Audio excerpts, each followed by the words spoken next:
What is up, everybody? Welcome to another episode of In Soccer We Trust. We got a lot to talk about today. We're covering the U.S.'s run through the group stages. So let's get after it.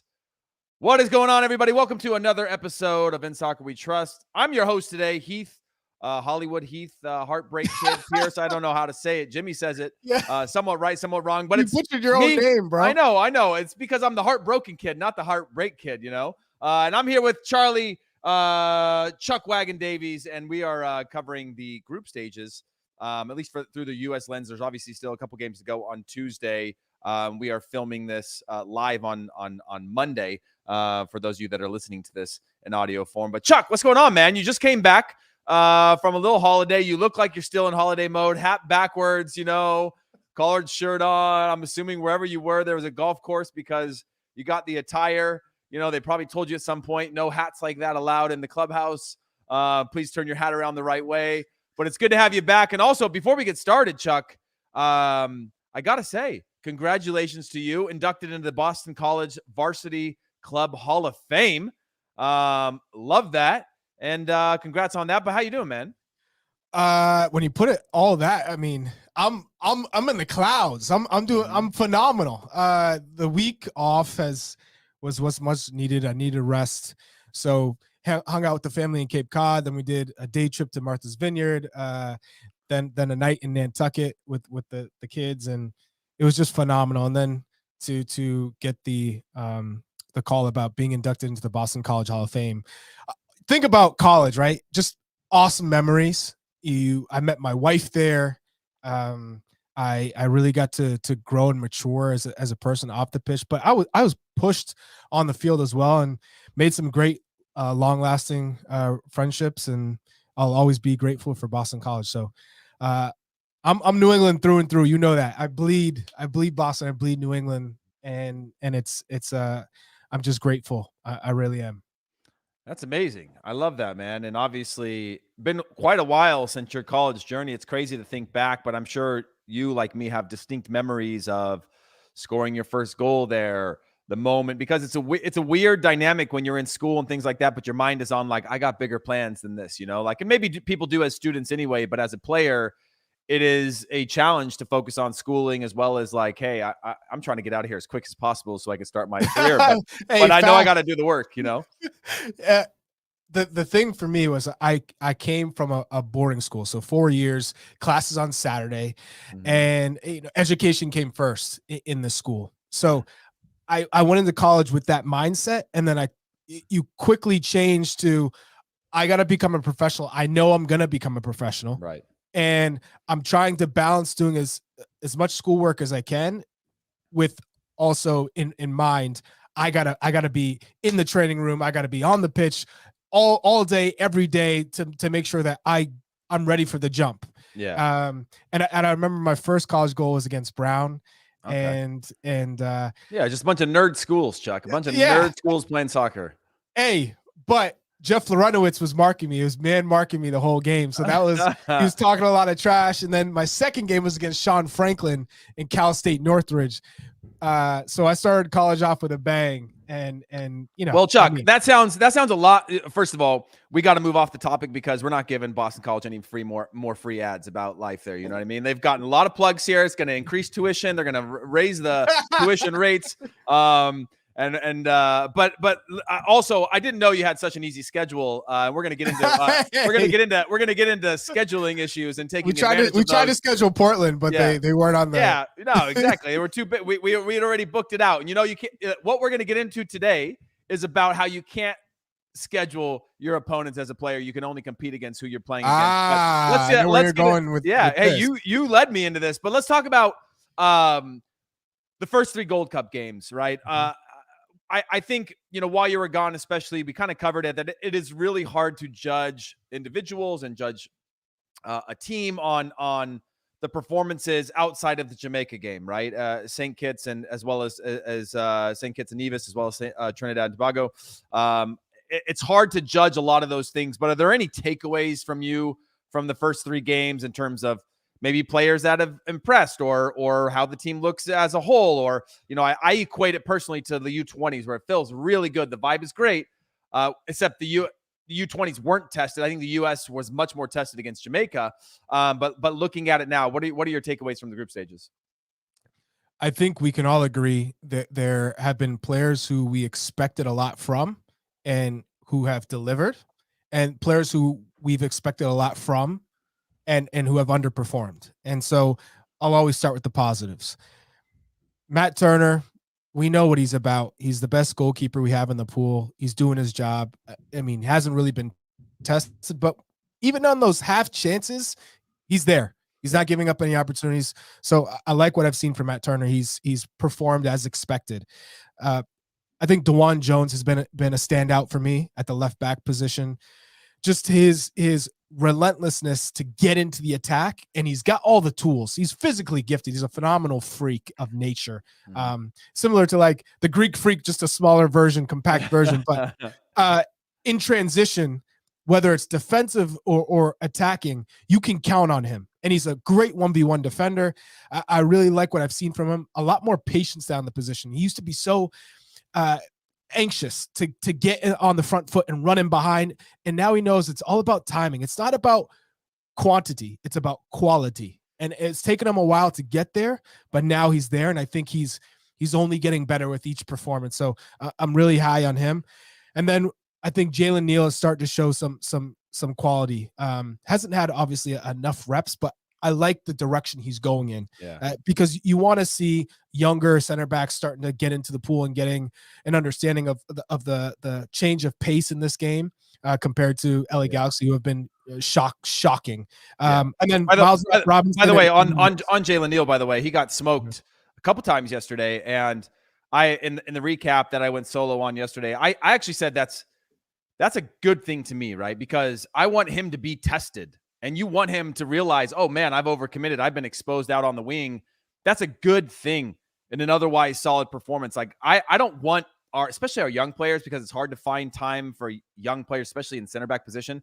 I want them to go through a couple tough times and make them go, okay, this is another level, right? This isn't where I can get away with overcommitting, or I don't hold my line at the right pace, and maybe I get away with it, and I get to put my hand up and it's a goal kick, right? Like, you get the higher levels against better players, you get spun, you get turned, and that could be a goal against in the long road. So I think, little details like that are amazing learning experiences for him, because they could have opted to not play a young player, and then he wouldn't get this valuable experience. It's not just about playing good, it's about learning from little details as well.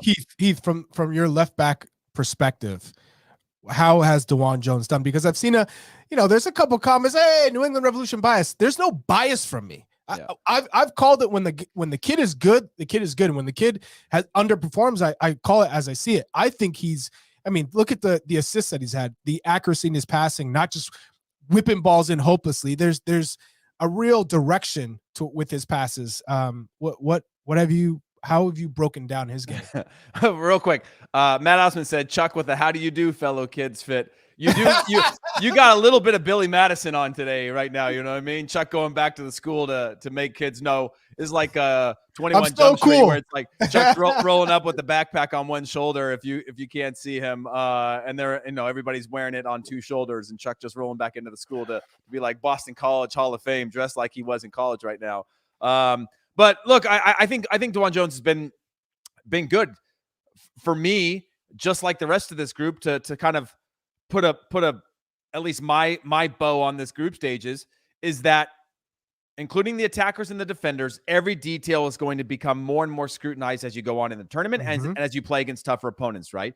You might only find yourself in a 1v1 scenario a couple times in a game. Can you win that 1v1 scenario offensively or defensively? Those things start to become harder to come by, and more scrutinized because of the level of consequence if you don't make the play. In any position on the field, it's about, one, building as a team, but two, making your play, but knowing that, okay, if the game's not on my side, I might have to make a play for Jalen Neal if I'm the other center back, or if I'm DeJuan Jones, I might have to over pinch in because he's been pulled out and I got to make a play there. So it's about those types of details of being dialed in, and we're going to continue to see that. And I said this, it's a win this tournament or bust for this team.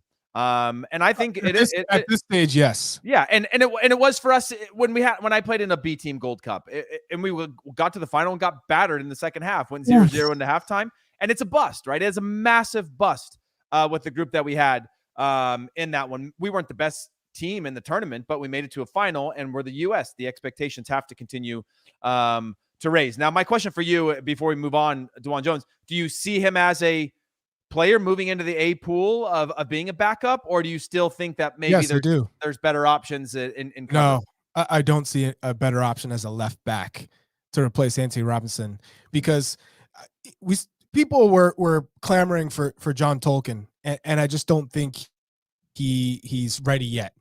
May he be ready in the future? Possibly.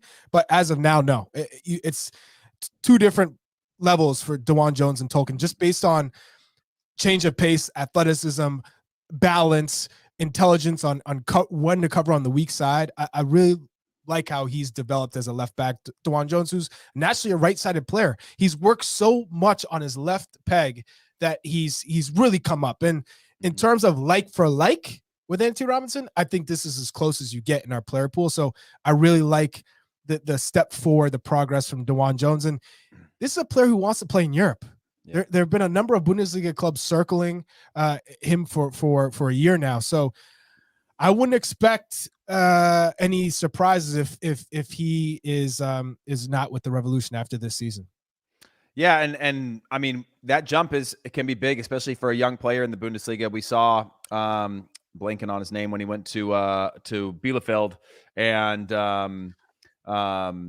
George Bello, and that sort of window of air and opportunity can be really, really small for players on the younger side. I experienced that myself. Let's move over to Jesus Ferreira, because that's what the internet wants to talk about today, and I think we should, because there is a lot of different takes takes and tentacles out there, and I don't want to lose. I don't want to make this about him compared to others, because I think we agree that he's not competing with Pepe and he's not competing with Balogun yet. But in a way, he is.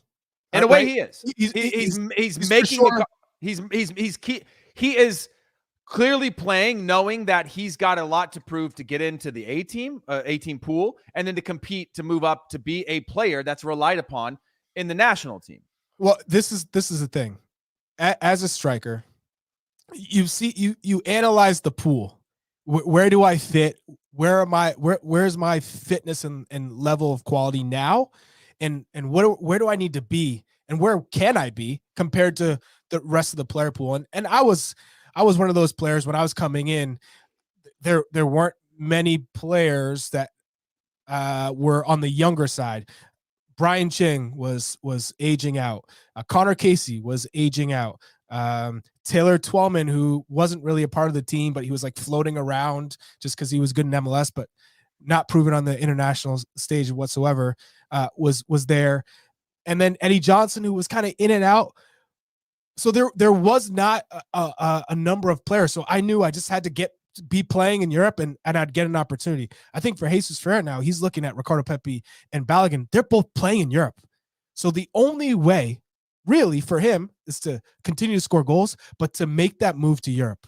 I think that's what everyone's going to say. You are not going to be rightfully given an opportunity with the A team, given that Pepi and Balogun are playing in Europe and continuing to score, unless you make the move.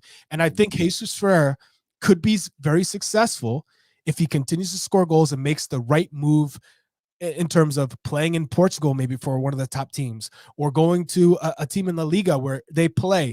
But if he goes right into an English Premier League side or a championship side where it's super physical and you're not relied on your movements and your technique, he's going to get absolutely housed as a 9. That's just not his game, and it never has been his game. So I think it's important to focus on his strengths, and his strengths are his finishing, making smart runs in the box, but making sure you're not in those physical 50-50 duels and having to rely on his strength, because hold up play is not for him. But if he can be effective with his movement, running in the channel, staying high, and not checking all the time so deep and making his game predictable, he could be successful.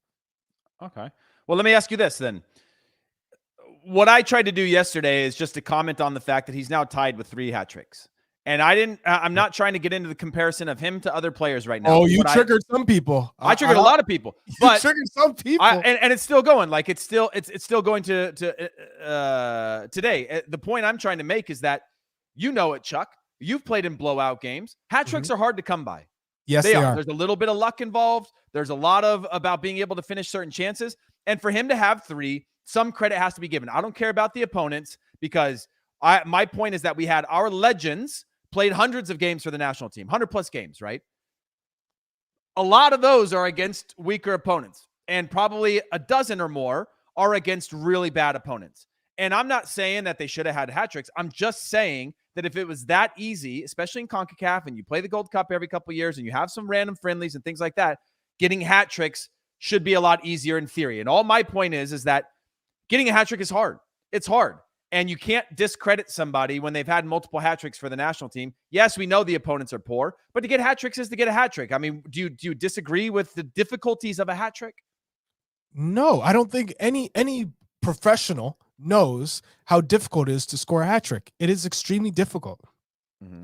But I think when you put it out there about the hat tricks, you instantly go to comparisons. Mm-hmm. And look at some of the greatest goal scorers that the U.S. has ever had. Landon Donovan, Clint Dempsey, McBride, our Eddie Johnson. I'm just thinking of strikers, Clint Mathis.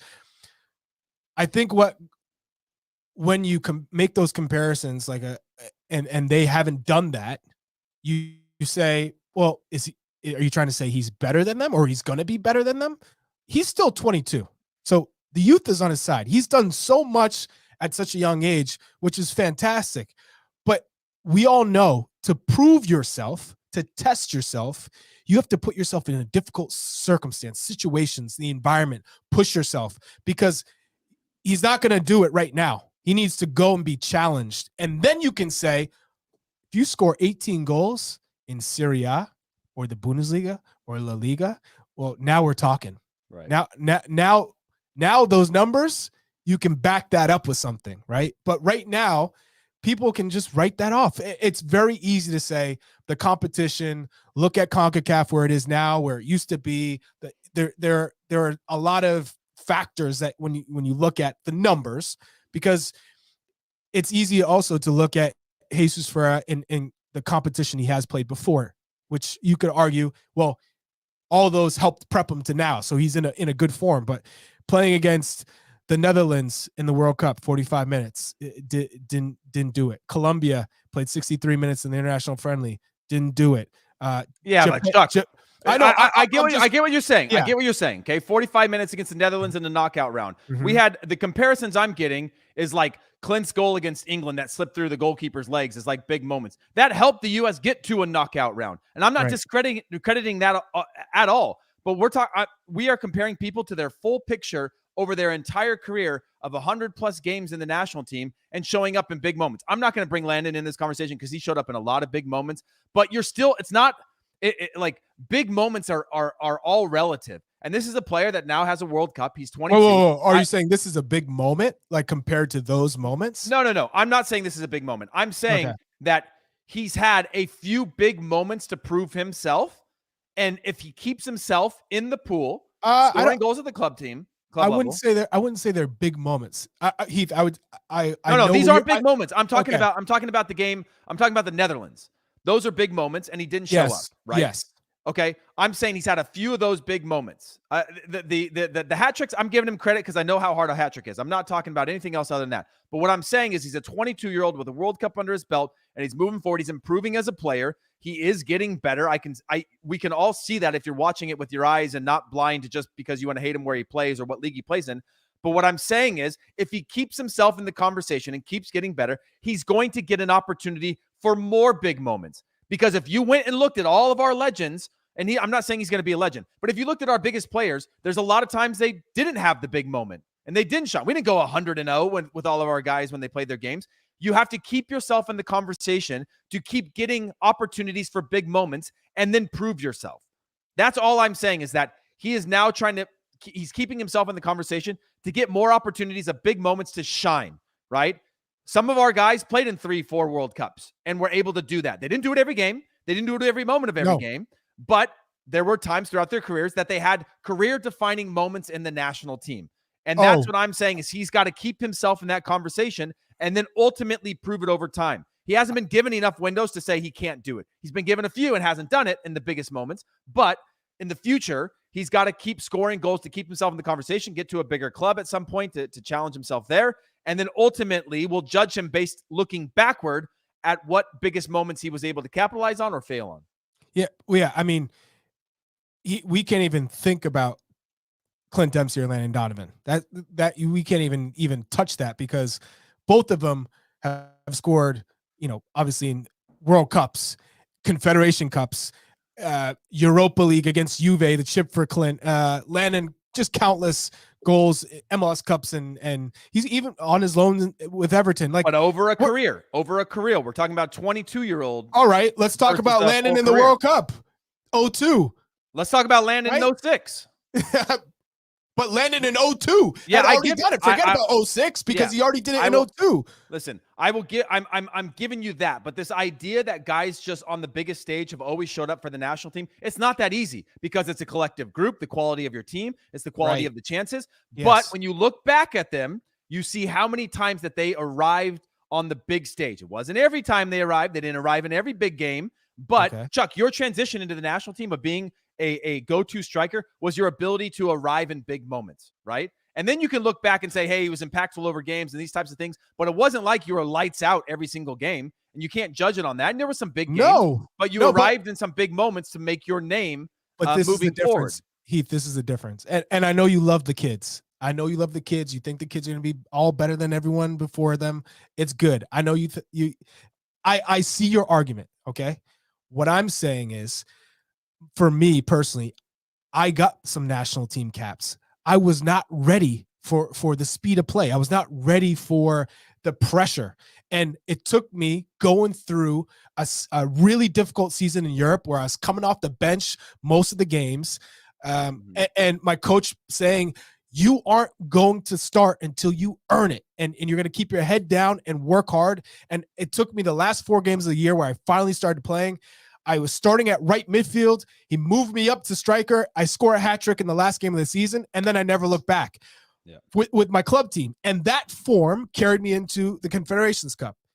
Even so, I wasn't ready until the Egypt game, and everything clicked for me. And at that point, I knew I could play against anyone, anytime, and I had the confidence of not only the coach, but all the players and the fans. Right? Because they see it. I think for Jesus Ferreira, he's had his big moments. And of course, he's only 22 years old. But he hasn't delivered. And that's fine.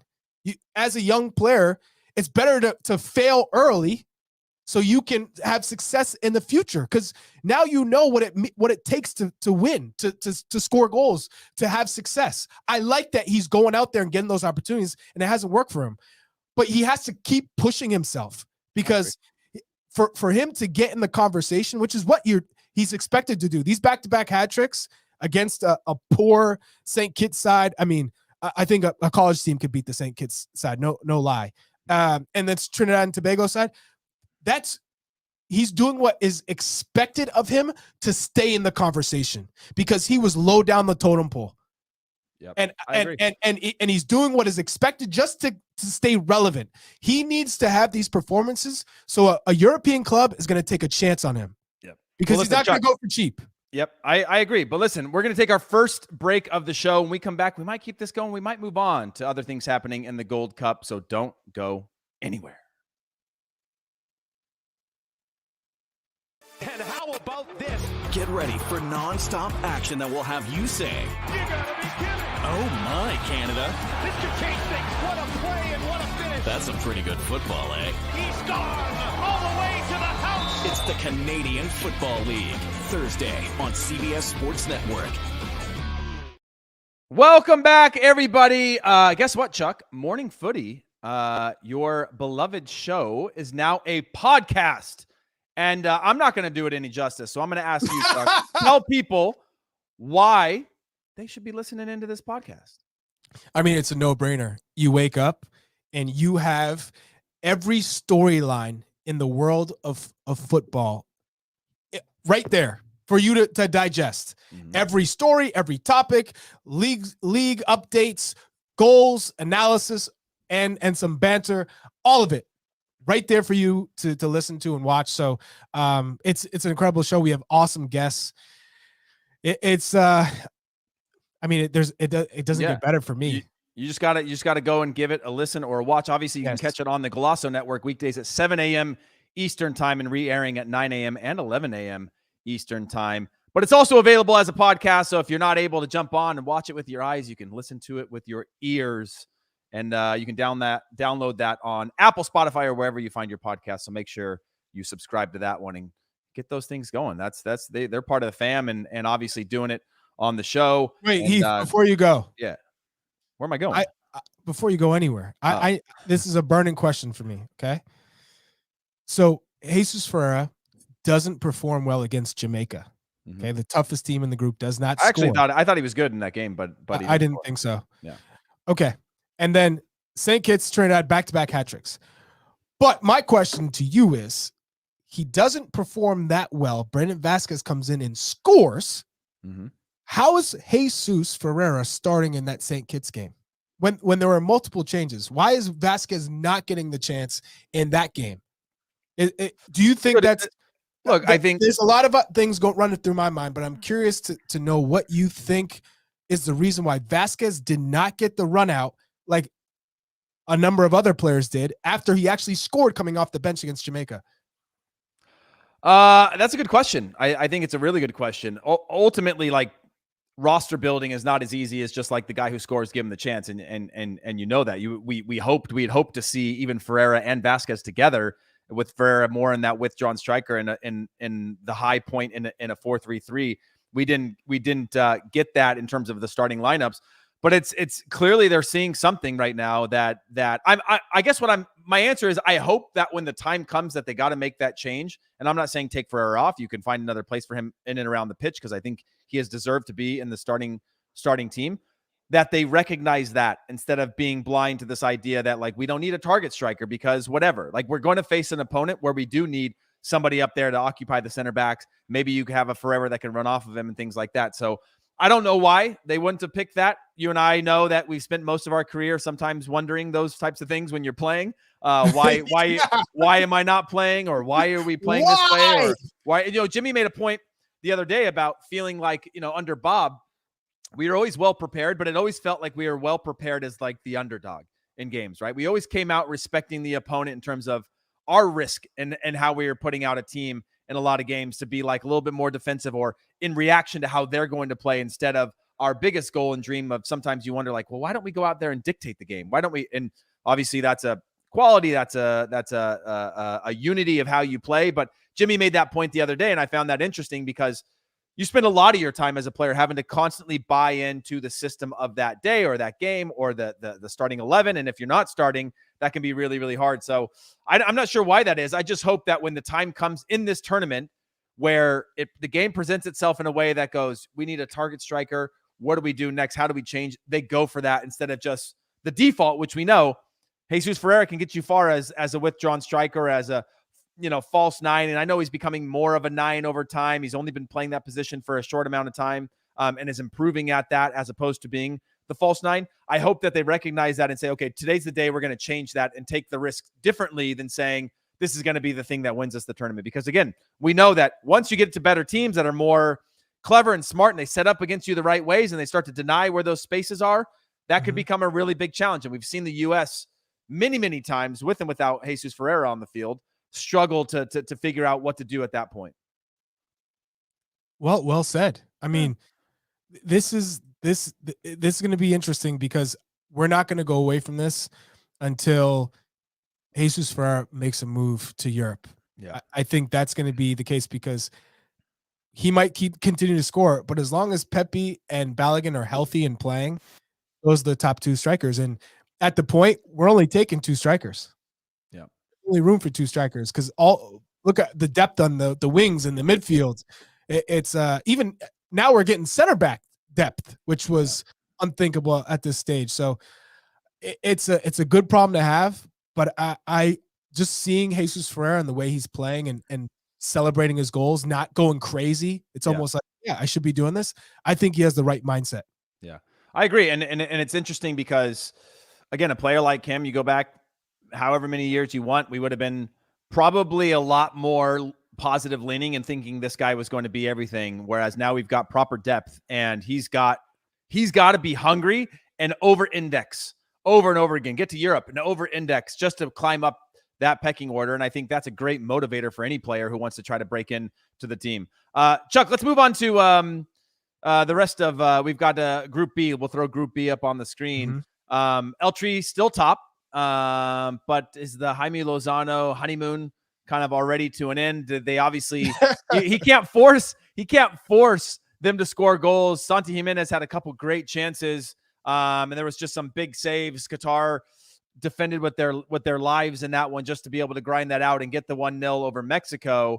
But, well, I mean, what's your thoughts on this Mexico side losing to Qatar in the group stages? Because, I mean, I think the U.S. has only lost one group stage match in their history. It's a big deal. They still finish out on top, clearly. But what's your takeaway from that one?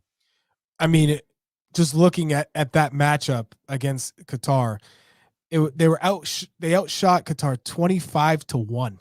Yeah. And lost. The Mexican side, still talented, but not anywhere near what we're used to. And it starts with the identity. Lozano is just a temporary guy. This is not a long-term coach. They're waiting for the right candidate, but he'll be in charge until they find the right candidate. There's no rush. They're qualified for World Cup. They can afford to say, Lozano, you stay there until the right guy comes. We're not going to just hire anyone to hire anyone. They're in desperation mode right now. They can't afford to get things wrong. You wait to make the right hire, because they are abysmal for Mexico, for what we expect of Mexico with the quality that they have. And I think you saw Diego Lainez, a couple of those moments in the game. He's got to be playing. Figure out a way to get him going, especially if the player's doing everything off the field right and his mentality's right. He's too gifted technically to not be playing in that side. He's a difference maker, different type of profile than most of their players. But this game highlights just how bad Mexico are right now. Yeah. Given where they should be. Jason said Mexico are as deflated as the ball behind Charlie on the bookshelf. And they're not wrong. I mean, look, we've gone through, let's not forget the US in 2018 and the most difficult of moments that led to the next generation being thrown into the fire of having to develop and be ready for the national team, a number of which weren't, but have now gotten the experience and shown both at the club level and the international level the depth of this group and the quality that we're building. Let's throw up Group D, because obviously these games are being played Tuesday for Group C and D. But you look at Guadeloupe on top with 4 points, Guatemala in second place, Canada 2 points in third place, and Cuba down on the bottom on 0. First of all, to just reflect, Haiti finished on at the bottom of their group, which I thought was a little disappointing. We know how dangerous they can be in this tournament, in a team that I did not want the U.S. to have to face. But looking at this one, the U.S. will play against whoever finishes second in this group with one game to play. Canada, it's third place after back-to-back draws. Not a great. It looked like the good old Canada, Heath. This exactly. is Canada without Alphonso Davies and Tejan Buchanan, Jonathan David, Kyle Aaron. This is a Canada side that has zero fear factor, where their best player is Richie Larea as your right wing back.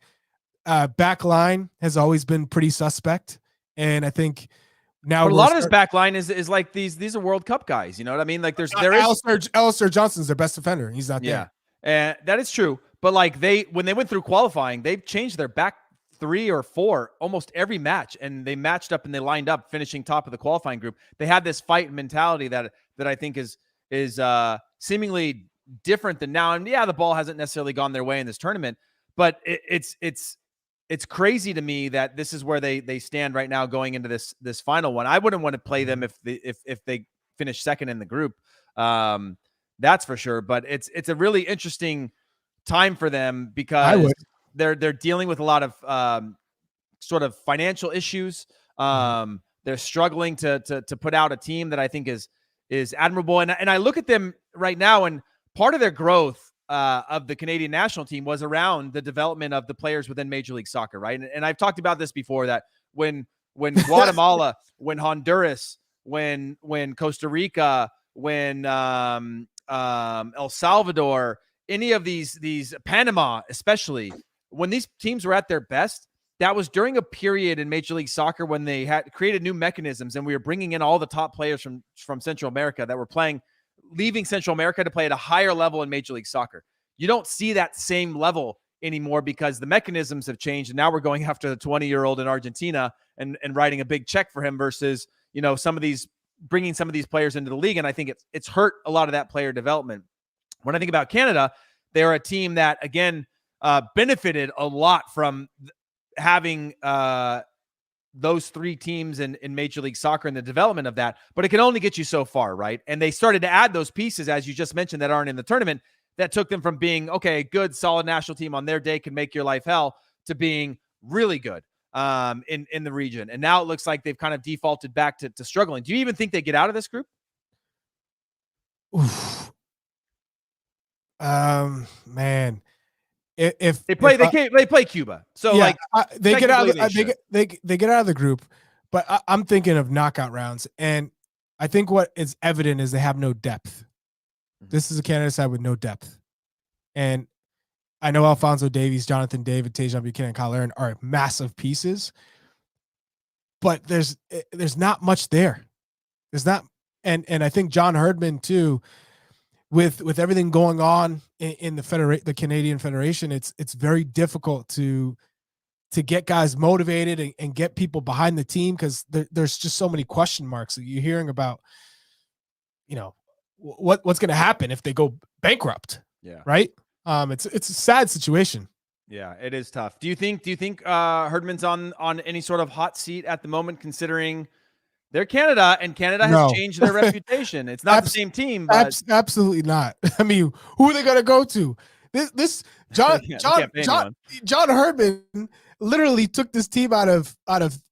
They were on the bottom floor. They were bottom feeders to top of the CONCACAF in World Cup qualifying, and brought a lot of attention to Canada. I mean, of course, your players are out there performing, and Alphonso Davies is leading the charge, but John Herdman gave them an identity and being tactically flexible and out coaching teams. He's not on any hot seat. He's might as well be untouchable. So he gets the whole World Cup, all the way through the World Cup. Totally fair. But listen, everybody, we're going to take our second and final break of this show. When we come back, though, we're going to wrap this thing up around transfer news. Christian Pulisic, Brenden Aaronson. We got Timo Weah finishing that deal. And then we're going to wrap this whole thing up and send everybody on their way. So stay right there. Said I'm fired up. I'm sorry your time's up. After the time, came from the ashes, I rise up.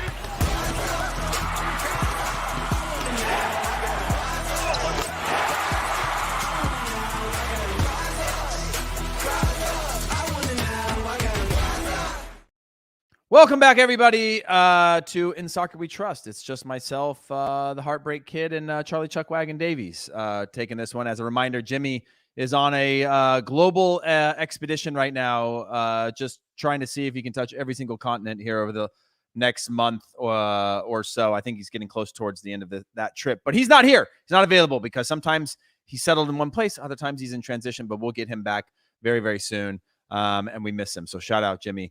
We know you listen to every episode, even when you're not here. So anyways, moving on, Chuck, Christian Pulisic's next move. A few little details here. David Ornstein reporting that Lyon have offered $25 million. AC Milan have only offered $15 million. I believe from what I read too, from a rumor that Christian Pulisic has stated he does not want to go to Lyon or join Lyon with that one. But for the sake of the argument, do you think Lyon could be an appropriate move for a player like him, given the context of what we want from him, given the context of what we think that he could do at AC Milan in Italy? Now, don't get me wrong. Oh, I gosh. played in France, Liga, special in my heart, but Lyon was not the right move for him. If you're going to France, you're going to a Champions League club.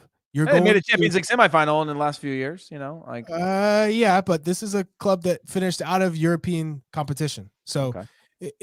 you would only leave Chelsea to go to a club that's competing in Champions League. If Marseille gets in Champions League, Lens, those even a PSG, if they felt like, oh, we want Christian Pulisic, he's going to play, you make that move. Mm-hmm. But you're not making a move to Monaco or Lyon. No disrespect to those clubs because they're phenomenal clubs, great histories, but they're not in European competition. And if you're not in the European competition in the French league at this stage for Christian Pulisic, you're not taking that big of a step down. So, Serie A and AC Milan seems like that's where he wants to be. Links up with a former teammate in Olivier Giroud. It would be a phenomenal spot for him. It's a massive club, big history. They're competing in Champions League. They just got to a Champions League semifinal. Mm-hmm. It feels like if he went there, it's because they want him to play. They see him playing. He's an upgrade to Salamakers. Brahim Diaz left, went back to Real Madrid. There is an opening there for him to play. Mm-hmm. What I do like about the AC Milan move again is the style, I think the impact that he can have. And like you said, there's room for him, right? It's not a Serginho Dest kind of jumping around trying to find, the right place for him and just not actually going to a place where there's a need, right? Like going because you need to go versus going because like someone's like, okay, this is a piece that makes us better. This is a piece that if this player is healthy and fit, he can be a starter in our team. And I do think AC Milan is a club that, I don't think we're being naive or unrealistic in the fact that Pulisic could go there and be a consistent starter over an entire season and play. And play. I see the question from Heather: why move to Milan when you're going to be behind someone else anyways? He's not going to be behind. That's why he's making the move. You're not leaving Chelsea to go to another backup spot. You're not leaving to go into the same position. Yeah. You're leaving to play.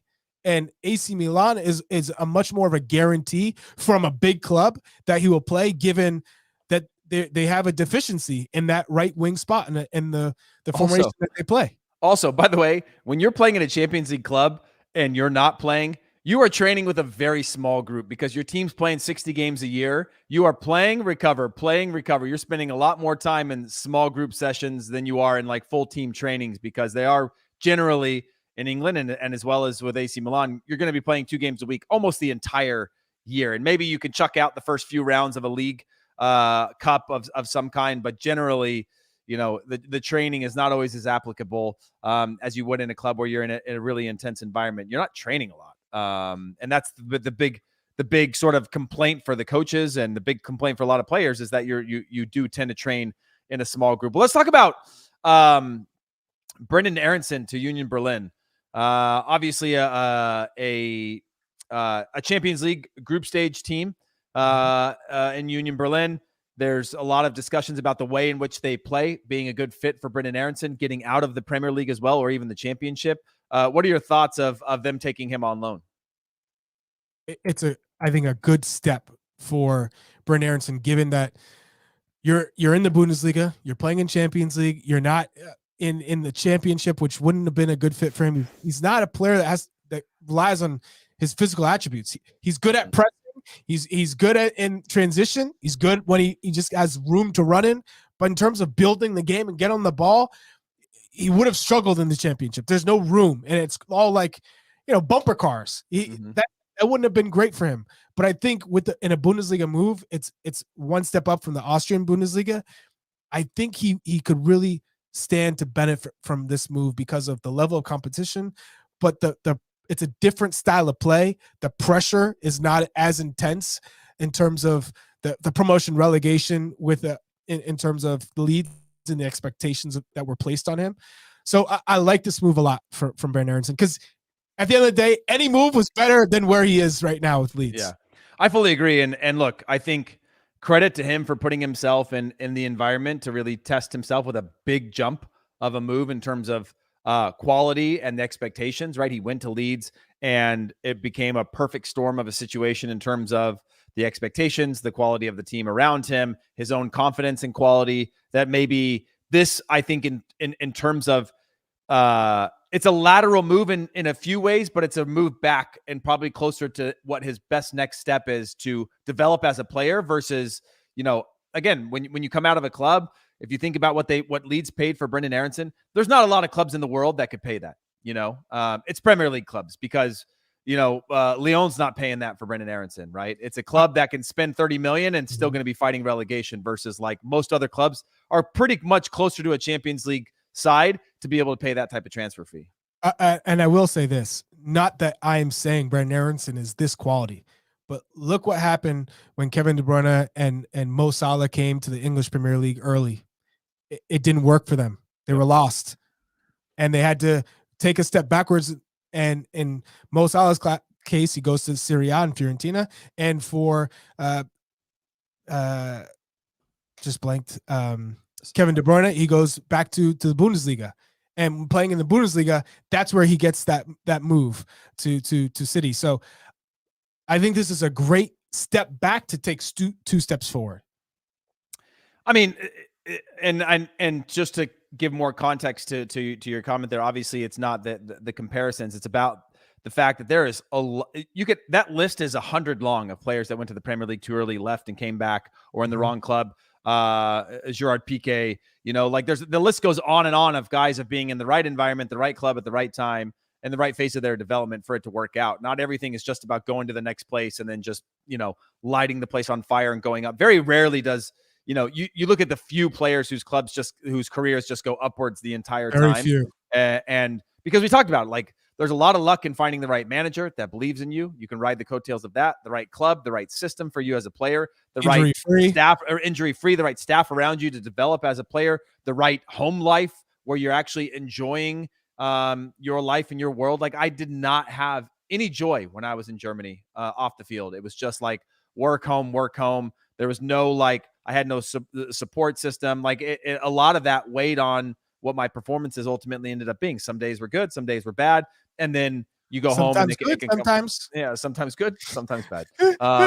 And so it's not always that easy, and a lot of it comes into it. Obviously, the biggest players around find a way to always kind of turn their careers in the right direction, and those players are generally in the professional landscape of thousands of professionals, few and far between. So want to keep that into context. Who's disappointed you the most from this US side in Gold Cup? Disappointed me the most, it's really, Aiden Morris is the biggest disappointment for me. He's obviously left for personal reasons. I'm not sure why that is, but he's a player again that I just look at the club level and I just go, man, this guy's so good. He's so good at being everywhere on the field. Can it translate to the international game? Can he speed the game up? Does he have enough technique? Can he have the confidence to really have the impact? And also because I don't think we have a second six. I think James Sands has been good.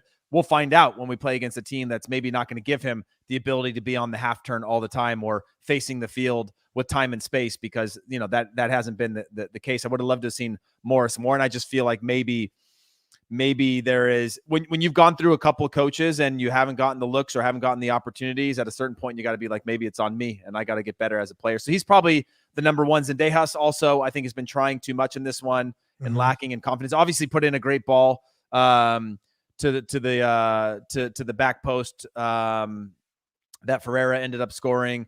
That was his one bright moment. But overall, as like an entire package of the quality of player that we've seen from him, just doesn't seem confident, doesn't seem like he knows how to be most impactful, trying too much when he shouldn't, and doing too little when he should do more, that side of things. And then, Senora is another player that I think just struggled to be impactful, right? And sometimes it's an eye test. It's not necessarily the fact, because you can go into these games and play square balls and they're trying to be impactful, but it's time and place. And it's about some of those little details where you can just sometimes feel like, oh, this guy's off the mark or off the pace of what's expected of them, which I think is a good thing, right? You can start to filter, and we need to filter, whether that's in easy games or in difficult games. You filter that pool and you start to build a more cohesive unit. And then similarly to Jesus Ferreira, who's been on the outside looking in post World Cup, it's an opportunity now for them to go back to their clubs, either make a move somewhere else or kind of revitalize their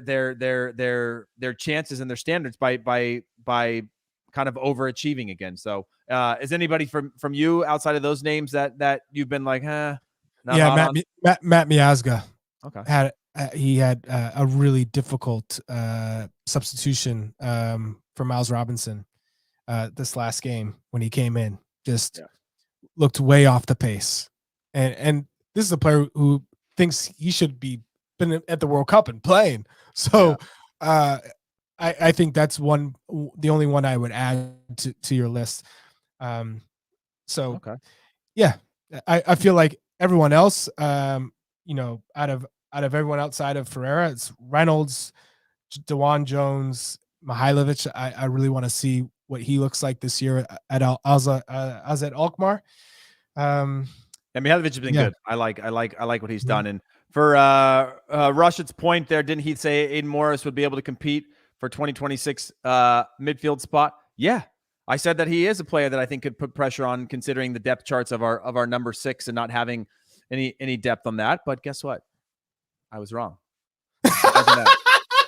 Like, no, but that wasn't even Aiden Morris we were talking about. We were talking about we're talking about the young Karmaski, and we're talking about young players like that. And I said absolutely no chance. Yeah, I do think some of those players, Aiden was always more of like, could he prove to be a good 6 option behind Tyler Adams? But the young guys, I still think we're a couple years out, and I still think we're a couple of years out, and there will be a surprise along the way. It would have been nice to see some more of those U20s and those young guys in this tournament, especially considering the group stage opponents, to see what those are, considering what they were. But again, I do think we're going to have a couple breakout players, because we've had that every cycle. You have breakout players that aren't in the fold, and maybe they make a late jump and get in there. So I'm not worried about there being a little bit of a shaking of the tree. You said 10 years, right? He has 10 years to get there. 10 years? Yeah. I didn't say this World Cup. I said 2030, guys. Yeah. I said a World Cup. What do you make of Cade Cowell? I actually like, again, I don't want a player like that to come off the bench always, because I think it being a super sub is a dangerous sort of role to play, because you're only the super sub till the next young player is pushing for a starting spot. But I did like he's been a bit disappointing for me in the tournament, but in this last game, I thought he was good at being impactful, a little more deliberate, and a little bit more precise in his passing. And obviously he's got all the physical attributes like you talked about with DeJuan Jones. Like he's a monster physically. And so I think those are all tools that need to be honed. I'd like to see him again finish out the season and get into a more difficult environment where maybe the Netherlands or somewhere like that, where it's a professional environment daily and he can push his limits and level going forward. Disappointing to me in the tournament, but in this last game as a sub coming off the bench, I was like, okay, this guy, I still like what could be. It's just a lot of raw material that needs. Yes. It's just a lot of raw material that we've seen, especially with players of his type, that need to be,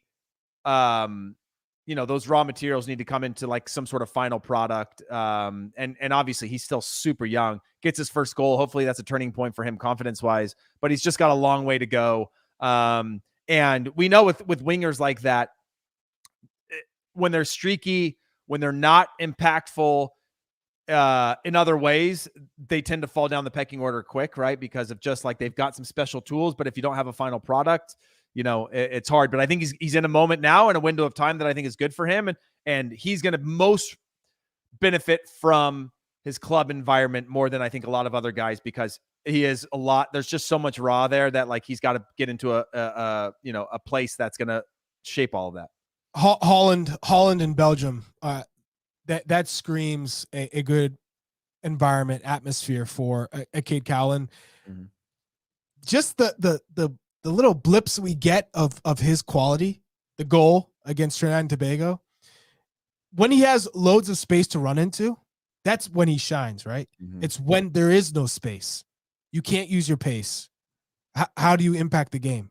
His first touch, where you really need to improve, the first touch, holding the ball, accurate passes, different types of movement, not just north-south.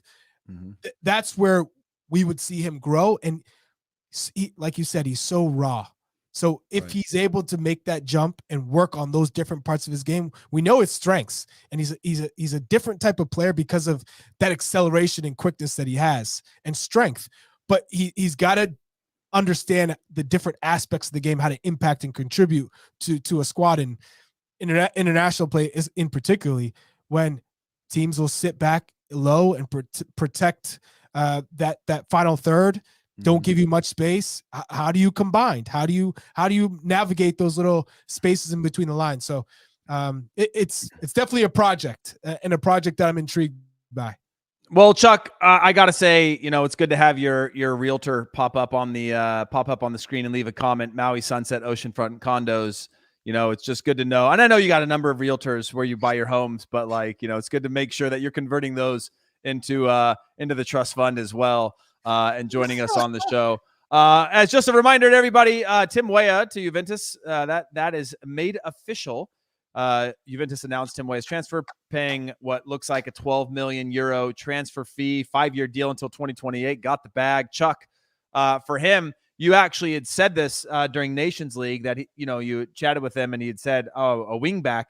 Now it makes sense why he wants to be a wing back, because he's going to be one for the next 5 years. Do you like this move for him? Obviously, this is a club, similar to AC Milan, who's going through some stuff with the board being thrown out and changes to, legends coming in and out and things like that. But for him, all of the insecurity happening in Serie A, especially with Juventus. Do you like this move? It's a long-term deal, so that's always an upside.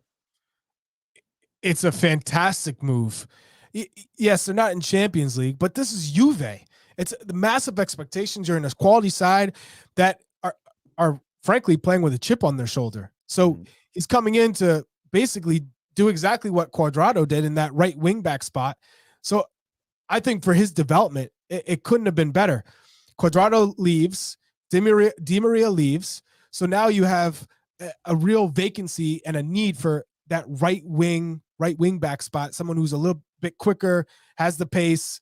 I love it. And I think he's going to shine, because what we saw from him over the World Cup and then into Nations League and then a full season in the French league where he's playing right back and left back. He's an all-around player. He's super intelligent.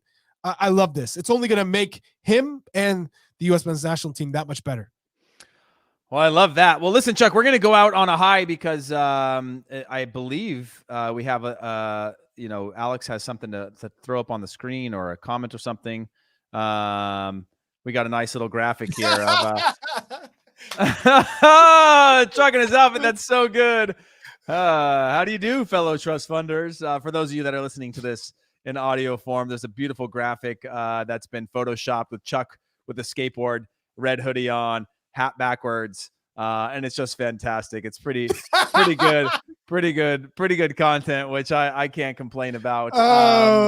Hey, you guys are trying to set me off, huh? Trigger me. Okay. But at least it's triggering in the right ways, I'm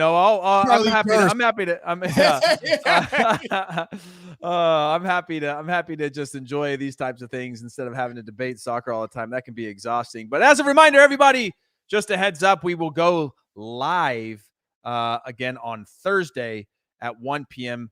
Eastern time. We appreciate all of you. And again, as a reminder, we'll go live again after the U.S.'s next game, which will be Sunday sometime. Still waiting for the results of Group D to see what time that kickoff is and where. But until then, make sure you leave a rating and a review and take a minute just to throw a little comment in on your favorite podcast platform. We're on Apple Podcasts, Spotify, Stitcher, anywhere you listen to your podcast. We're also available as video. Subscribe on YouTube. Woo! Turn those notifications on. You don't want to miss the videos. Sure, you don't miss the videos. Yeah. Of me, Lupe Fiasco wrote Kick Push about me. He wrote Kick Push and Kick Push 2 about you. You know what I mean? Because you bounced back so wrong. Shout out to Lupe Fiasco, the official a musical artist of the U.S. men's national team. Love that he's been part of the U.S. cycle for quite some time. But that is it for us. On behalf of myself, Charlie Chuck Wagon Davies, our producer Des, producer Alex, and Jimmy Cream Cheese Conrad, Trash Can, Conradinho, Conrad, whatever that is. That is it from us. We will see you guys on Thursday. See you soon.